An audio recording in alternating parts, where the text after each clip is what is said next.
Hello दोस्तों, स्वागत है आपका जेवी क्लासेस के यूट्यूब चैनल पर। ये हमारा इकोनॉमिक्स और बैंकिंग का सीरीज चल रहा है जिसका ये लेसन नंबर 10 है। इस सीरीज के अंदर हम लोग शेयर मार्केट के बारे में पढ़ रहे थे अभी रिसेंटली, और लेसन नंबर 9 जो है उसमें हमने ये शुरू किया था। तो अगर आपने लेसन नंबर 9 नहीं देखा है तो ये लेसन आपके देखने लायक नहीं है। तो मैं रिक्वेस्ट करूंगा आपसे, पहले आप यहाँ पर क्लिक करें और लेसन नंबर 9 जरूर देख लें, उसके बाद आप ये लेसन देखेंगे तो आपको समझ में आएगा। यस, मेरा नाम रोहित मित्तल है। मैं एग्जामिनर इंस्पेक्टर की पोस्ट पर रह चुका हूं मुंबई कस्टम्स के अंदर। एसएससी सीजीएल 2014 से मेरा सिलेक्शन हुआ था, जिसमें मेंस में ऑल इंडिया रैंक 5 आया था। मैं एक मोटिवेशनल स्पीकर और एक पर्सनल मेंटर भी हूं। आज जो लेसन नंबर 10 है उसके अंदर हम वित्त और शेयर बाजार का भाग 2 देखने वाले हैं। पार्ट 1 हमने लेसन नंबर 9 में देखा था, आज उसी को हम वहीं से कंटिन्यू करने वाले हैं। यस, अगेन मैं आपको बोल रहा हूं, पहले लेसन नंबर 9 देखिए, उसके बाद ये लेसन देखिए। तो वही दोस्तों, आज शुरू करते हैं। हमने कल क्या क्या पढ़ा था उसका थोड़ा सा रिवीजन करेंगे, फिर आज कंटिन्यू करेंगे। हम वित्त बाजार के बारे में पढ़ाई कर रहे हैं। किसके बारे में बात कर रहे हैं जी? वित्त बाजार, फाइनेंशियल मार्केट्स के बारे में बात कर रहे हैं। हम ये जानना चाहते हैं कि पैसे लेने के क्या क्या तरीके हैं बाजार से। पैसों के बाजार के बारे में बात कर रहे हैं कि वो क्या क्या जरिए हैं जिससे हम बाजार से पैसे ले सकते हैं। तो हमने देखा था वित्त बाजार को हमने 2 हिस्सों में बांटा था, एक मनी मार्केट और एक कैपिटल मार्केट। मनी मार्केट को हम मुद्रा बाजार कहते हैं, जो शॉर्ट टर्म के लिए हमने बोला था, छोटी अवधि के लिए होता है।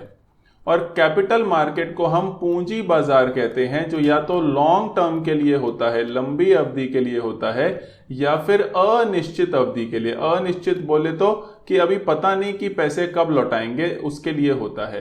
तो या अनिश्चित अवधि हो, इनडेफिनेट हो, या लॉन्ग टर्म के लिए हम कैपिटल मार्केट से पैसे लेते हैं।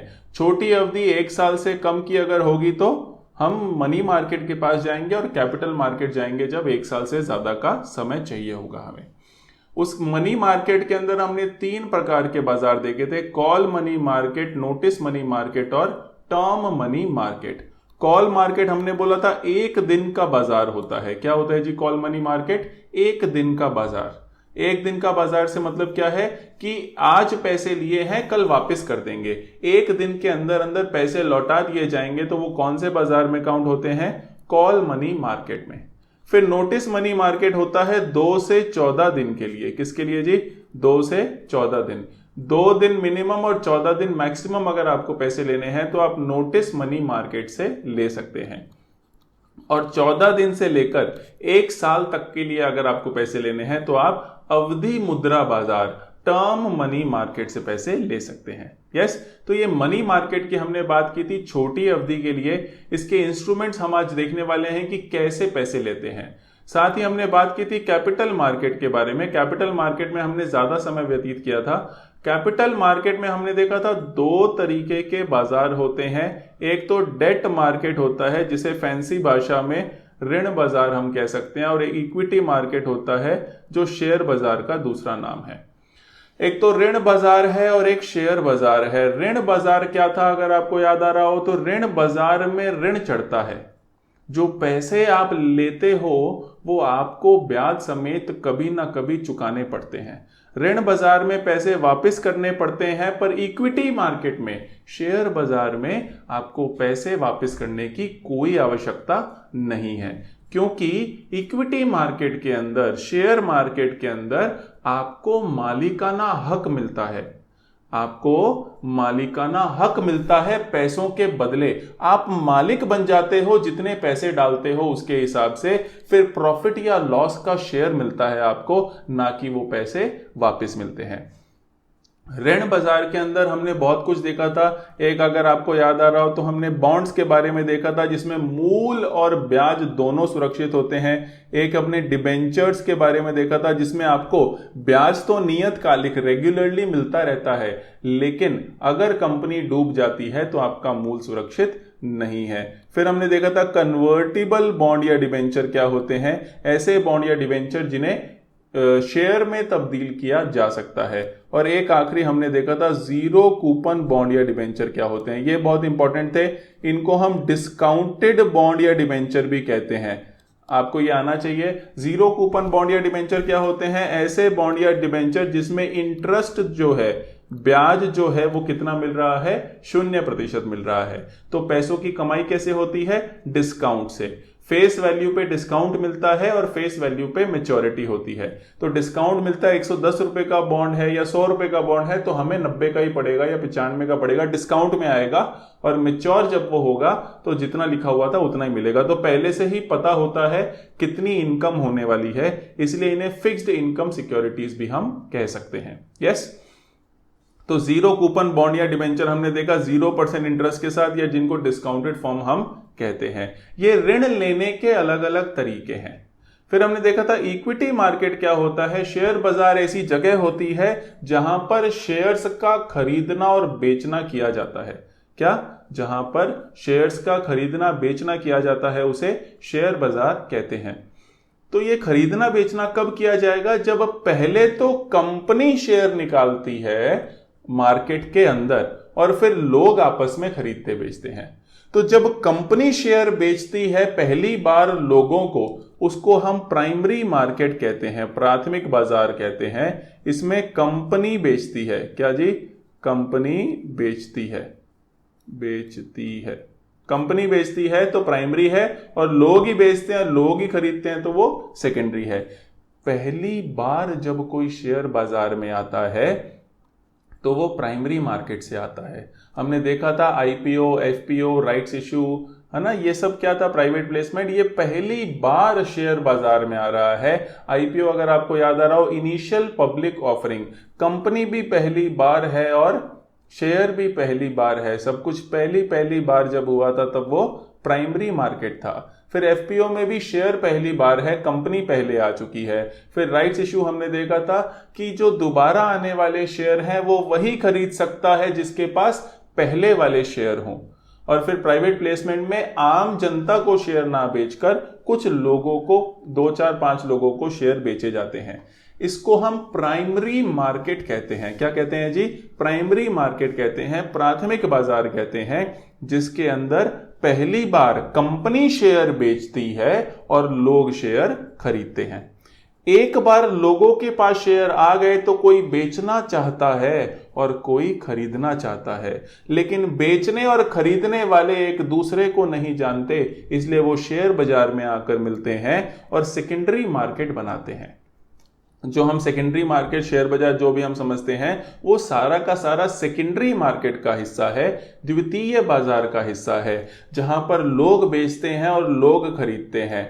इसके अंदर हम बात करेंगे अभी बुल्स और बियर्स की, और पूरा डिटेल में देखेंगे कि सेकेंडरी मार्केट क्या होता है। कल हमने यहां पर प्राइमरी मार्केट तक देखा था। आई होप मैंने जितनी भी बातें पिछली 5-7 मिनट में की है आपको समझ में आई होगी। अगर आपको नहीं समझ में आई है, really request you lesson number 9 को आप दोबारा देखें, क्योंकि ये 9 नंबर देखे बिना 10 नंबर देखने का कोई फायदा नहीं होगा आपको। यस, तो हम आगे बढ़ते हैं। आज हम बात करेंगे कुछ इंपॉर्टेंट डेफिनेशंस के बारे में। पहले शेयर बाजार चल रहा है हमारा टॉपिक, कुछ डेफिनेशंस हम बात करना चाह रहे हैं। पहली डेफिनेशन है डीमटीरियलाइजेशन। डीमटीरियलाइजेशन का मतलब क्या होता है? भौतिक रूप का खत्म हो जाना। भौतिक रूप का मतलब पेपर रूप जो है, फिजिकल रूप जो है, पेपर फिजिकल होता है, आपके हाथ में आ जाता है, वो रूप अब खत्म हो गया है, वो अब काम का नहीं है। क्या मतलब है आपका? जैसे आपका सेविंग्स और करंट अकाउंट है, बैंक में एक अकाउंट होता है, ये आपका बैंक अकाउंट है। ये बैंक अकाउंट क्या काम का आता है कि जब भी आप चाहो तो इसके अंदर आप पैसे जमा करवा सकते हो और इससे पैसे निकाल सकते हो। गौर फरमाइएगा थोड़ा सा, जब आप बैंक में 10,000 रुपए मान लो जमा करवा के आते हो, तो क्या आपके नाम का कोई डब्बा बना हुआ है जिसमें वो संभाल के रख देते हैं कि ये इस बंदे के पैसे हैं, जब आएगा तब दे देंगे? नहीं, सारे पैसे एक ही जगह जाते हैं और एक ही जगह से आते हैं। तो पता कैसे चलता है कि किसके कितने हैं? हम क्या करते हैं, ऑनलाइन एक लेजर रखते हैं, ऑनलाइन जानकारी रखते हैं कि कितने जमा हुए और कितने निकाले हैं, है ना, कितना जमा किया है और कितना निकाला है, उसकी पूरी डिटेल रखते हैं डेट वाइज। जितना एक नंबर ऑनलाइन रखते हैं, ये पूरा का पूरा, है ना, कंप्यूटर में फीड करते हैं। जितना कंप्यूटर में नंबर दिखाता है उतने पैसे आपके होते हैं, बाकी आपके नहीं होते। यही मतलब होता है। क्या मतलब हुआ? आपका जो बैंक खाता है उसके अंदर आपके पैसे कैसे स्टोर होते हैं? ऑनलाइन एंट्री के द्वारा स्टोर होते हैं। जैसे, ध्यान से सुनिएगा जी, जैसे खातों में पैसे जमा होते हैं, क्या? जैसे सेविंग खाते में, करंट खाते में, चालू खाते या बचत खाते में पैसे जमा होते हैं, वैसे ही एक विशेष प्रकार का खाता होता है जो डीमैट खाता होता है। क्या होता है जी? डीमैट अकाउंट होता है। डीमैट एक्चुअल में डीमटीरियलाइजेशन का छोटा रूप है, शॉर्ट फॉर्म है। ये जो डीमैट खाता होता है, इसके अंदर शेयर जमा होते हैं। क्या जमा होता है जी? शेयर जमा होते हैं। शेयर जमा होने का मतलब क्या है, जरा गौर फरमाइएगा। ये एक व्यक्ति है ए और ये एक व्यक्ति है बी। इन दोनों के पास एक तो सेविंग्स खाता है, ऑब्वियस सी बात है ना? ये इसके पास भी एक सेविंग्स खाता है, और वैसे ही दोनों के पास एक एक डीमैट अकाउंट भी है। अब डीमैट अकाउंट में कैसा है, जैसे आपके सेविंग्स खाते में एक जमा निकाले की लिस्ट होती थी, बिल्कुल वैसे ही मान लीजिए ए के डीमैट अकाउंट में एक लिस्ट बनी हुई है जिसमें लिखा हुआ है कि मान लो इसके पास कुछ शेयर्स हैं, है ना? कुछ शेयर्स हैं, मान लीजिए कितने भी कुछ शेयर्स हैं इसके पास। अब ये शेयर बेचना चाहता है, ये शेयर्स तो बेचना चाहता है, बदले में बी क्या करेगा? रुपए देगा। तो ये कैसे किया जाता है? बी के सेविंग्स अकाउंट से पैसे ए के सेविंग्स अकाउंट में ट्रांसफर हो जाते हैं और ए के डीमैट अकाउंट से शेयर बी के डीमैट अकाउंट में ट्रांसफर हो जाते हैं। पैसे ट्रांसफर कैसे होंगे? सेविंग्स अकाउंट में बी वाले में तो निकाले में डाल देंगे उतने पैसे और ए वाले में जमा में डाल देंगे। ठीक वैसे ही डीमैट अकाउंट में ए वाले में तो निकाले में डाल देंगे और बी वाले में जमा में डाल देंगे। तो जैसे आपके सेविंग्स अकाउंट और करंट अकाउंट में पैसे जमा होते हैं, ठीक वैसे ही आपके डीमैट अकाउंट में शेयर जमा होते हैं। इसको बोलते हैं डीमटीरियलाइजेशन। भौतिक रूप खत्म कर दिया, सारा ट्रांजैक्शन जो है वो अब कैसे होता है? ऑनलाइन होता है। आपकी एक ऑनलाइन बुक एंट्री कर दी जाती है, उसके हिसाब से पता चल जाता है आपके पास कितने शेयर हैं। यस। अब डिपॉजिटरी नाम की चीज एक होती है, निक्षेपागार नाम की एक चीज होती है। ये मध्यवर्ती संस्थान है। क्या है जी? मध्यवर्ती संस्थान है, इंटरमीडियरीज हैं, बिचौलिए हैं। जैसे बैंक बिचौलिया है जमा करता और लोन लेने वालों पर, ऋण जो लेते हैं और जो जमा कराते हैं, इन दोनों के बीच में बैंक बिचौलिए का काम करता है, इंटरमीडियरी का काम करता है। ठीक वैसे ही ये दो कंपनियां हैं भारत में, NSDL और CDSL। NSDL क्या होता है? National securities depository limited. क्या है जी? National securities depository limited. ये फुल फॉर्म इंपॉर्टेंट है आपके एग्जाम पॉइंट ऑफ व्यू से। CDSL होता है सेंट्रल डिपॉजिटरी सर्विसेज लिमिटेड। ये दोनों कंपनियां क्या करती है? ये दोनों कंपनियां शेयर को बायर व सेलर के बीच में हस्तांतरण करने का, ट्रांसफर करने का कार्य करती है। जैसे हमने ए के डीमैट से बी के डीमैट में ये जो शेयर पहुंचाए, पैसे पहुंचाने का काम तो बैंक करेंगे, राइट? बैंक ही करते हैं, लेकिन डीमैट में ट्रांसफर करने का काम जो है वो कौन करता है? डिपॉजिटरी करती है। तो ये जो हमारी दो डिपॉजिटरी है, इसका काम है एक डीमैट खाते से शेयर निकालकर दूसरे डीमैट खाते तक पहुंचाना। ये इंटरमीडियरी है जो सारी जानकारी रखती है ना? हम बोलते हैं वैसे कि ये T+2 रोलिंग सिस्टम पे काम करती है। जब आप फाइनल शेयर परचेज करते हो, 2 दिन के अंदर अंदर ये शेयर ट्रांसफर करवा दिए जाते हैं। हो जल्दी ही जाता है पर मैक्सिमम टाइम इतना लगता है। यस। तो डिपॉजिटरीज हैं क्या? वो मध्यवर्ती संस्थान है जो शेयरों के ट्रांसफर में हमारी मदद करती हैं। भारत में 2 डिपॉजिटरीज हैं, NSDL national securities depository limited और CDSL central depository services limited. Yes, ये दोनों नाम आपको याद रखने हैं। तो A से B तक शेयर ट्रांसफर करना ऑनलाइन होगा, इसलिए उसको डीमैट अकाउंट बोलते हैं। और कौन करवाएगा? डिपॉजिटरी करवाएगी। यस। उसके बाद एक कॉन्सेप्ट होता है जिसको अंडर राइटिंग या हामीदारी बोलते हैं। अंडर राइटिंग या हामीदारी क्या है? जैसा कि मैंने आपको बोला था, मान लीजिए JB क्लासेस अपने शेयर बाजार में निकालना चाहता है। अब शेयर निकालने के लिए एक तो इंफॉर्मेशन लगती है, एक मनी लगता है और एक टाइम लगता है। फ्री में कोई नहीं होता, टाइम लगता है और जानकारी लगती है। चलो हम मनी भी लगा देंगे, टाइम भी लगा देंगे, लेकिन जानकारी कहां से लाएं?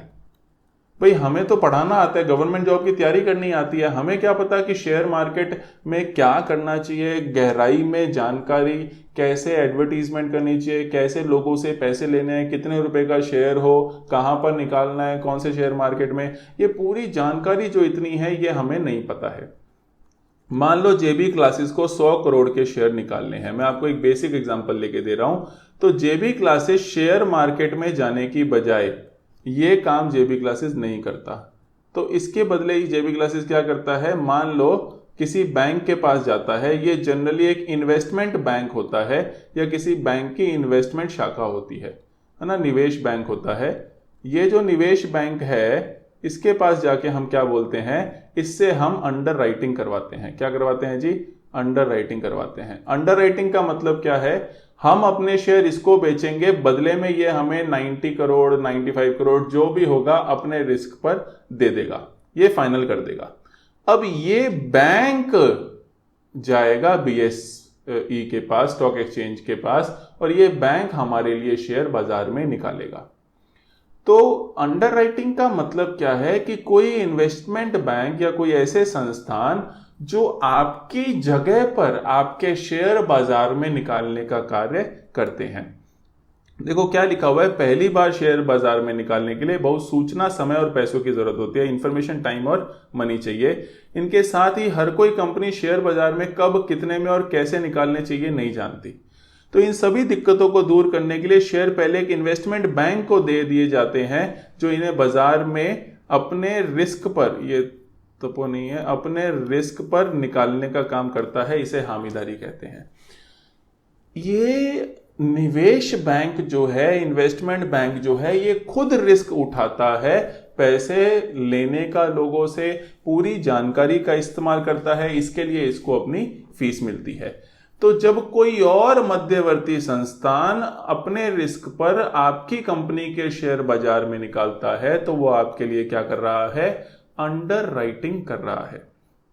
इसमें मैं आपको एक एग्जांपल देता हूं। कुछ कंपनियां होती है जिनको हम प्राइमरी डीलर्स कहते हैं। क्या कहते हैं जी? प्राइमरी डीलर्स, ये डी है, प्राइमरी डीलर्स कहते हैं। अगर आपको याद हो तो हम सरकारी प्रतिभूतियों को बाजार में निकालते हैं। सरकारी प्रतिभूतियां याद आ रही होगी आपको, टी बिल्स थे, CMB था और डेटेड बॉन्ड्स थे, है ना। 91 दिन से कम है तो CMB कैश मैनेजमेंट बिल, 91 दिन, 182 दिन, 364 दिन तो टी बिल, और अगर 1 साल से ज्यादा है तो डेटेड बॉन्ड्स। ये वो तरीका है जिससे सरकारें, भारत सरकार आम जनता से ऋण लेती है। अब ये प्राइमरी डीलर्स क्या कंपनी है, डायरेक्टली वित्त मंत्री नहीं आता सड़क पे, जी प्लीज गवर्नमेंट सिक्योरिटी ले लो, सरकार को पैसा चाहिए, ऐसा कभी नहीं होता। ये प्राइमरी डीलर्स वो कंपनियां हैं जो गवर्नमेंट सिक्योरिटीज के लिए अंडर राइटिंग करती है। क्या? सरकारी प्रतिभूतियों को ये खरीद लेती है और फिर बाजार में निकालने का काम करती है। तो अंडर राइटिंग करना एक कार्य है जो कोई भी कर सकता है। एक ऐसा निवेश बैंक जो किसी और के शेयर्स को, किसी और के सिक्योरिटीज को, प्रतिभूतियों को बाजार में निकालने का काम करता है। जैसे कि प्राइमरी डीलर जो है वो सरकारी प्रतिभूतियों को बाजार में निकालने का कार्य करती है। इस कॉन्सेप्ट को हम क्या बोलते हैं, अंडर राइटिंग कहते हैं। तो एक हमने पता डीमटेरियलाइजेशन पढ़ा। डीमटेरियलाइजेशन मतलब भौतिक रूप खत्म हो गया, ऑनलाइन ट्रांजैक्शन होता है, डिपॉजिटरी वो ट्रांजैक्शन करवाते हैं, ये मध्यवर्ती संस्थान होते हैं, इंटरमीडिएरी इंस्टीट्यूशंस होते हैं। और अंडर राइटिंग का मतलब है किसी और कंपनी के शेयर अपने रिस्क पर बाजार में निकलवाने का कार्य करना। यस, आई होप आपको ये समझ में आया होगा। अब ये सारा कार्य होता कहां पर है, सेकेंडरी मार्केट में होता है, द्वितीय शेयर बाजार में होता है। इसके अंदर दो कॉन्सेप्ट हैं। ये 2019 के पेपर में भी पूछा गया था, 2017 के पेपर में पूछा गया था, IBPS PO मेंस का क्वेश्चन है। बुल्स और बियर्स किससे संबंधित है, आपको उत्तर देना था शेयर मार्केट। बुल्स होते हैं तेजड़िए और बियर्स होते हैं मंदड़िए, फैंसी नाम है इनका ये। बुल्स वो लोग होते हैं, ध्यान से सुनिएगा जी, वो लोग जिन्हें लगता है आने वाले समय में शेयर के दाम बढ़ेंगे। वो लोग जिनको लगता है आने वाले समय में शेयर के दाम बढ़ेंगे, इसीलिए वो शेयर खरीदना चाहते हैं, उन्हें बुल्स कहते हैं। तो अगर मार्केट बुलिश है मतलब मार्केट ऊपर उठ रही है, खरीदने वाले ज्यादा हैं बेचने वालों से। और बियर्स क्या होते हैं, मंदड़िए क्या होते हैं, जिन्हें लगता है आने वाले समय में शेयर के दाम कम होंगे और ये शेयर बेचना चाहते हैं। इनको लगता है नहीं, दम नहीं रहा, इस शेयर के दाम कम होने वाले हैं तो हमें जल्द से जल्द बेच देने चाहिए। तो अगर मार्केट बियरिश है मतलब मार्केट नीचे गिर रही है, बेचने वाले ज्यादा हैं खरीदने वालों से। तो बुल्स और बियर्स का खेल चल रहा है सारा, कोई खरीदना चाहता है कोई बेचना चाहता है, और ये खरीदने बेचने का काम शेयर बाजार में किया जाता है। तो बुल्स और बियर्स ये दो टर्म किससे संबंधित है, सेकेंडरी मार्केट से, द्वितीय शेयर बाजार से। यस, अब हम बात करते हैं हमारे कुछ शेयर बाजार जो हैं भारत के अंदर, उनके बारे में जो आपके एग्जाम में पूछे जा सकते हैं। तो बुल्स और बियर्स हमने पढ़ा, उसके बाद कुछ शेयर मार्केट्स के ऊपर क्वेश्चन आ जाते हैं। भारत का सबसे पुराना और इवन एशिया का सबसे पुराना शेयर बाजार कौन सा है, BSE। कौन सा है जी, BSE, Bombay stock exchange. Bombay stock exchange 1875 में बना था, बहुत ही पुराना, भारत का सबसे पुराना स्टॉक एक्सचेंज है, एशिया का सबसे पुराना स्टॉक एक्सचेंज है। इसके हेडक्वार्टर मुंबई में है। ये 10वां सबसे बड़ा स्टॉक एक्सचेंज है दुनिया का, तो काफी बड़ा स्टॉक एक्सचेंज है। प्रेमचंद रॉयचंद नाम के एक व्यक्ति द्वारा चालू किया गया था ये पहले स्टार्टिंग में, और आज ये विश्व स्तरीय कार्य करता है। 5400 से ज्यादा कंपनियां इसके ऊपर ट्रेड कर रही है। तो बॉम्बे स्टॉक एक्सचेंज 1875, एशिया का सबसे बड़ा है, मुंबई में हेडक्वार्टर, और दुनिया का, एशिया का सबसे पुराना और दुनिया का 10वां सबसे बड़ा शेयर बाजार है। यस, एक और शेयर बाजार है NSE, नेशनल स्टॉक एक्सचेंज, राष्ट्रीय स्टॉक एक्सचेंज, जो है 1992 में बना था, 1992 में। इसके भी हेडक्वार्टर मुंबई में है।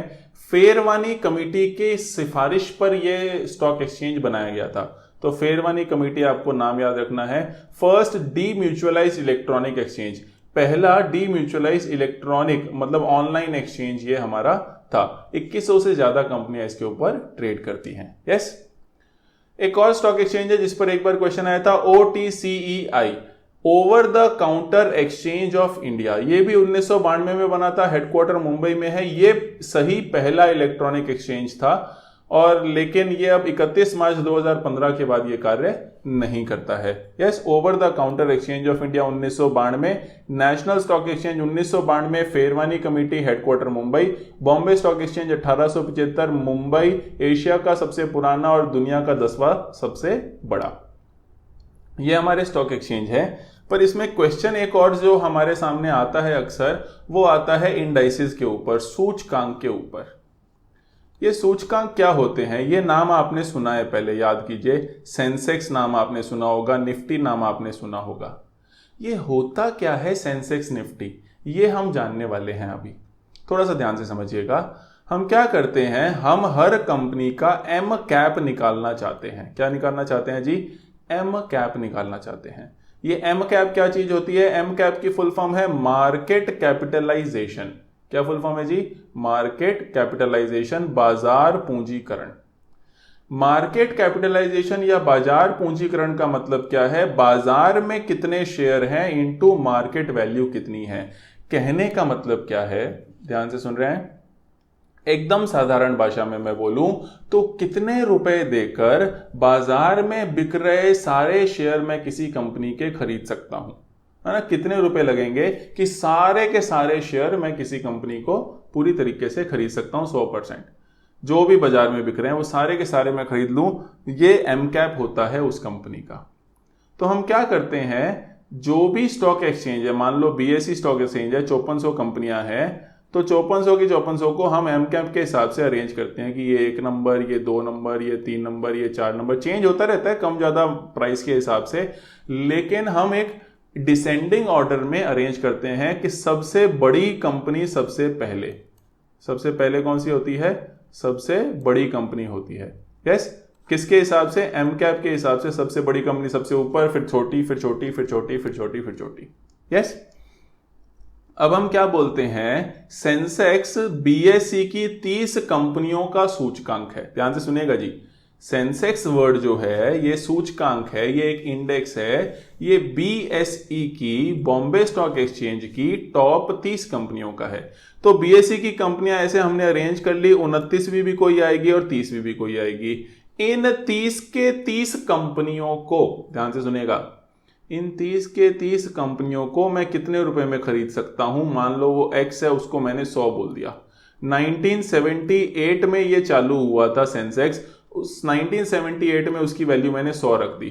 अब आज अगर मैं देखता हूं कि 2020 में ये एक्स कितना बढ़ गया टॉप 30 कंपनियों का, उतना ही ये 100 बढ़ जाएगा। अगर ये मान लीजिए 3000 गुना बढ़ गया तो ये भी 3000 गुना बढ़ जाएगा। ये जितना एक्स बढ़ता जाएगा उतना सेंसेक्स बढ़ता जाएगा। बेसिकली सेंसेक्स दिखाता क्या है कि टॉप 30 कंपनियां खरीदना कितना महंगा होता जा रहा है या कितना सस्ता होता जा रहा है। तो एक सूचकांक है, एक निर्देश है, एक झलक है शेयर बाजार की कि टॉप की कंपनियां कैसा कार्य कर रही है, क्या वो ऊपर जा रही है या वो नीचे जा रही है, इसकी एक झलक देता है।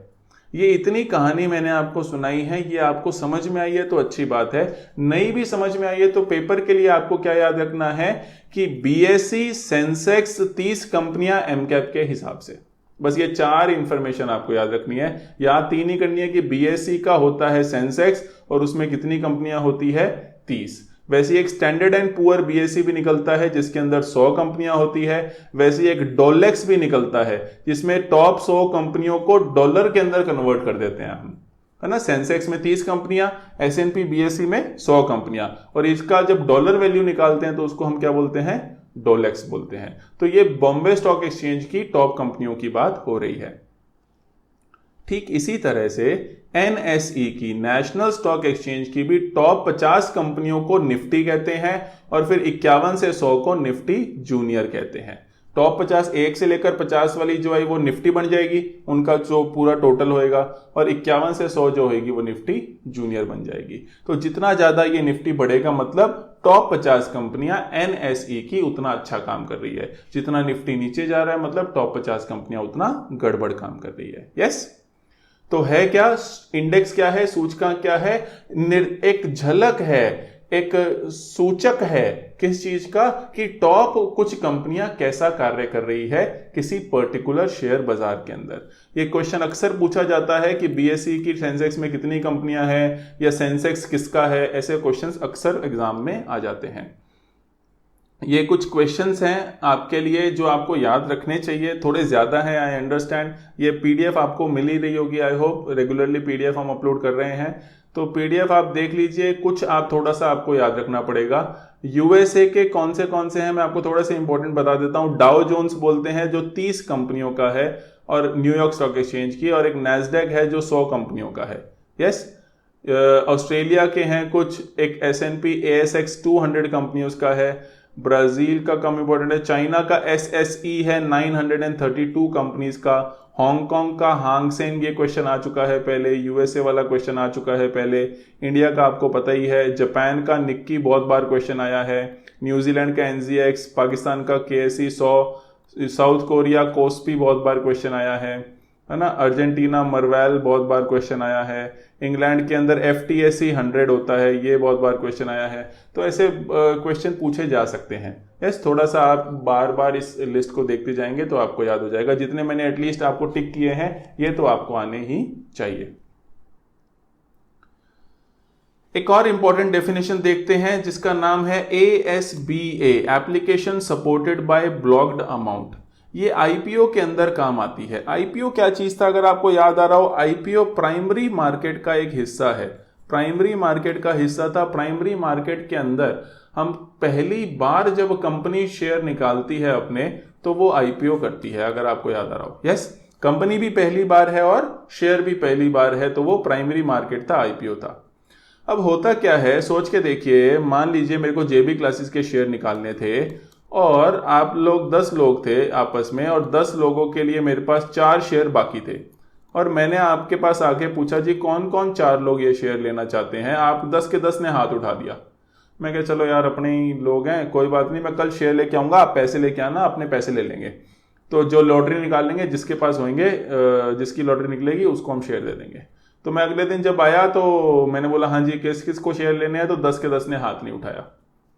अब गड़बड़ हो गई, मैंने ये 4 शेयर किसी और को बेच देने थे, आपने कल हाँ बोली थी, तो आज आप मुकर गए। तो अब आप मुकर गए तो मेरे को गड़बड़ हो जाएगी। मेरे को गड़बड़ ना हो इसके लिए मैं क्या करता हूं, मैं आपके पास आता हूं, बोलो किस किस को शेयर लेने हैं। मान लो आप में से 7 लोग बोलते हैं मेरे को शेयर लेने हैं, तो मैं 7 लोगों की अमाउंट को उनके ही खातों में ब्लॉक कर देता हूं कि ये पैसे आप निकाल नहीं सकते जी, आपसे परमिशन लेके ऑब्वियसली। अब मैं अगले दिन 4 शेयर के लिए लॉटरी निकालूंगा, जिन भी 4 का नाम आ गया उनके तो पैसे मेरे खाते में कर लूंगा, बाकी 3 के मैं फ्री कर दूंगा।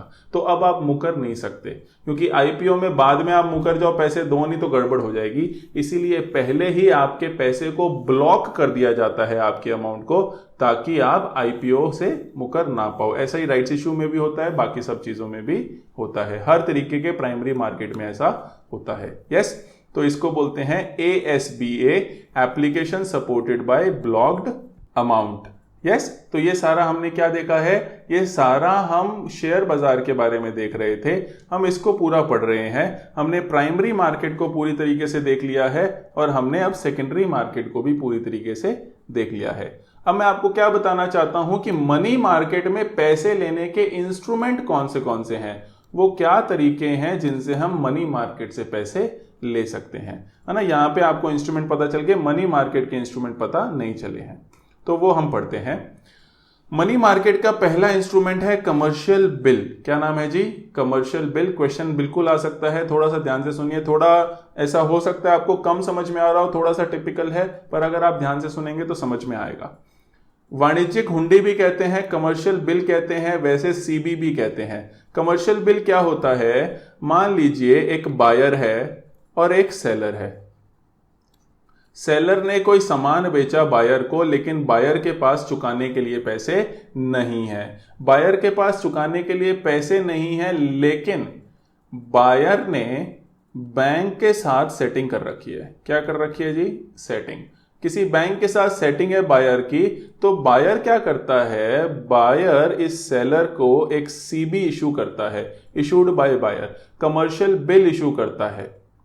गौर फरमाइएगा, कमर्शियल बिल का काम बिल की पेमेंट के लिए ही हो सकता है। नाम में लिखा हुआ है कमर्शियल बिल, मतलब बिल की पेमेंट। तो बिल कब होएगा, जब कोई सामान आप सुविधा खरीदोगे। तो जो सामान खरीदा था उसके बदले में पेमेंट देने की बजाय बायर क्या करता है, सीबी इशू करता है। सेलर ये सीबी ले जाता है बैंक के पास, जिसके बदले में बैंक सेलर को रुपए दे देता है। क्यों दे देता है, क्योंकि बायर और बैंक की सेटिंग है। बायर और बैंक की क्या सेटिंग है कि मैं सीबी इशू करूंगा, आप पैसे दे देना, और मैं आपको बाद में, ये एक तरीके से मेरे ऊपर लोन हो जाएगा, मैं आपको बाद में ये पैसे बहुत जल्द लौटा दूंगा। तो ये एक्चुअल में लोन नहीं है, ये अलग तरीका है बिल की पेमेंट करने का। ये विक्रेता को पैसा अदा करने का तरीका है, जिसमें खरीदार पैसे देने में देरी करता है, रीइंबर्स कर देते हैं सेलर को, जबकि बायर डिले करता है। बायर देरी कर रहा है, देखो मेरे पास अभी पैसे हैं नहीं, थोड़ी देर में दूंगा, लेकिन सेलर को अभी चाहिए, तो वो बैंक से दिलवा रहा है अपने। तो बैंक से पैसे दिलवाने का कार्य जो है वो सीबी के द्वारा, कमर्शियल बिल के द्वारा किया जा सकता है। यस, आई होप आपको क्लियर हो गया होगा। सीबी इशू कौन कर रहा है, बायर कर रहा है। एक्सेप्ट कौन कर रहा है, पैसे कौन दे रहा है, बैंक दे रहा है। किसको, सेलर को, क्योंकि बिल की पेमेंट करनी थी और बायर के पास अभी पैसे थे नहीं। क्यों ऐसा हो रहा है, क्योंकि बायर और बैंक की सेटिंग है। यस, क्लियर है सारा। तो ये मनी मार्केट का एक इंस्ट्रूमेंट है कमर्शियल बिल। जैसा कमर्शियल बिल है वैसा सही है, पर बहुत फर्क है नाम में भी और काम में भी। कमर्शियल पेपर बोलते हैं। अब ये बिल नहीं है, ये पेपर है, वाणिज्यिक पत्र है। कमर्शियल पेपर तरीका है बाजार से पैसे उठाने का। ध्यान देना, हम फाइनेंशियल मार्केट चैप्टर में ही हैं, अभी वित्त बाजार में ही हैं। हमें पैसों से मतलब है कि किस तरीके से हम बाजार से पैसे उठा सकते हैं। तो उसका एक और तरीका हमारे सामने आया है, जिसका नाम है कमर्शियल पेपर। कंपनियां जो है वो इसको इशू कर सकती है। AIFI नाम की एक चीज होती है, all India financial institutions, Akhil Bharatiya वित्तीय संस्थान। अगर आपने नाम सुना हो सिडबी का, है ना, small industries development bank of India, NABARD का national bank for agriculture and rural development, national housing bank का अगर आपने नाम सुना हो, और एक एग्जिम बैंक का अगर आपने नाम सुना हो, ये चार मिलकर, सिडबी, नाबार्ड, एनएचबी और एग्जिम, चार मिलकर एआईएफआई बनाते हैं, ऑल इंडिया फाइनेंशियल इंस्टीट्यूशंस। ये ऐसे वित्तीय संस्थान हैं जो भारत के विकास का कार्य करते हैं लेकिन बैंक नहीं है। यस। और प्राइमरी डीलर्स आपको याद आ रहा हो, जो अंडर राइटिंग का काम करते हैं, अभी हमने थोड़ी देर पहले ही पढ़ा था, जो हामीदारी का काम करते हैं सरकारी प्रतिभूतियों के लिए, सरकारी प्रतिभूतियों को अपने रिस्क पर बाजार में निकालने का काम जो करते हैं उनको हम क्या बोलते हैं, प्राइमरी डीलर्स बोलते हैं। यस। तो 1990 में ये चालू किया गया था। ये एक तरीके का प्रोमिसरी नोट होता है, वचन पत्र होता है कि मैं आपको ये पैसे इस समय पर चुका दूंगा। 7 दिन से 1 साल तक के पैसे होते हैं। गौर फरमाइएगा, हम मनी मार्केट पढ़ रहे हैं। मनी मार्केट का मतलब ही यह है कि छोटी अवधि का पैसा है, इसलिए 7 दिन से 1 साल तक आप कमर्शियल पेपर इशू कर सकते हैं 5 लाख या उसके मल्टीपल्स में।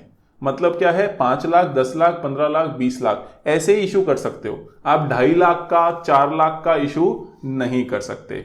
डिस्काउंटेड होते हैं। डिस्काउंटेड याद आ रहा हो आपको, जीरो कूपन बॉन्ड जो हमने पढ़े थे कि 110 के बदले 110 ही मिलेंगे, लेकिन 110 पे आपको क्या मिल जाएगा, डिस्काउंट मिल जाएगा ताकि आप पैसे कमा सको। कहने का मतलब क्या है, ध्यान से सुनिए, मैं रिवाइज कर रहा हूं।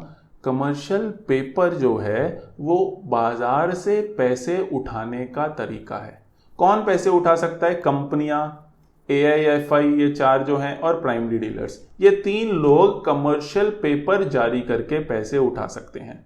तो कमर्शियल पेपर होगा क्या, अगर आप इधर देखें तो मान लो 10 लाख का कमर्शियल पेपर है तो 10 लाख लिखा होगा उस पे, और ब्याज कोई देंगे नहीं क्योंकि डिस्काउंटेड फॉर्म है। हम कह देंगे मान लो 6 महीने का है और फिर बाद में आपको 10 लाख ही दोबारा से मिल जाएंगे क्योंकि ब्याज तो कोई है नहीं।